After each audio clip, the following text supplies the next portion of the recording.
Hi friends, இன்றைக்கி நம்ம பார்க்க போகிறது முருங்கீரை வச்சு போண்டா. வாங்க பார்க்கலாம். அதுக்கு ஒரு பாத்திரத்தில் ஒரு பெரிய சைஸ் வெங்காயத்தை பொடியாக கட் பண்ணி சேர்த்துக்கலாம்.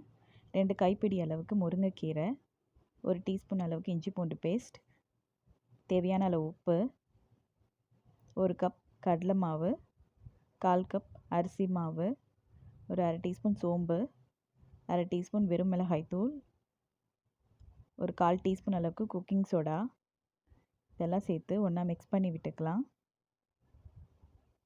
கொஞ்சம் கொஞ்சமாக தண்ணி சேர்த்து நல்லா மிக்ஸ் பண்ணிக்கலாம். ரொம்பவும் கெட்டியாக இருக்கக்கூடாது. இந்த அளவு நல்லா மிக்ஸ் பண்ணி எடுத்துக்கலாம். ஒரு கடாய் வச்சு எண்ணெய் சூடு பண்ணிக்கலாம். எண்ணெய் சூடானதும் நம்ம ரெடி பண்ண மாவை குட்டி குட்டி பால்ஸாக போட்டுக்கலாம்.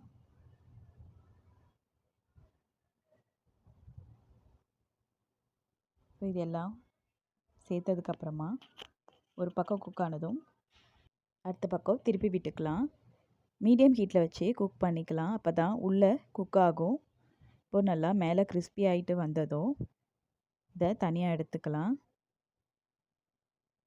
அவ்வளோதான், ரொம்பவே டேஸ்டான முருங்கீரை வச்சு போண்டா ரெடி ஆகிடுச்சு. ஈவினிங் டீ கூட சர்வ் பண்ணுறதுக்கு ரொம்பவே பெஸ்ட் காம்பினேஷன். மேலே கிறிஸ்பியாகவும் உள்ளே சாஃப்டாகவும் இருக்கும். நீங்களும் ட்ரை பண்ணி பாருங்கள்.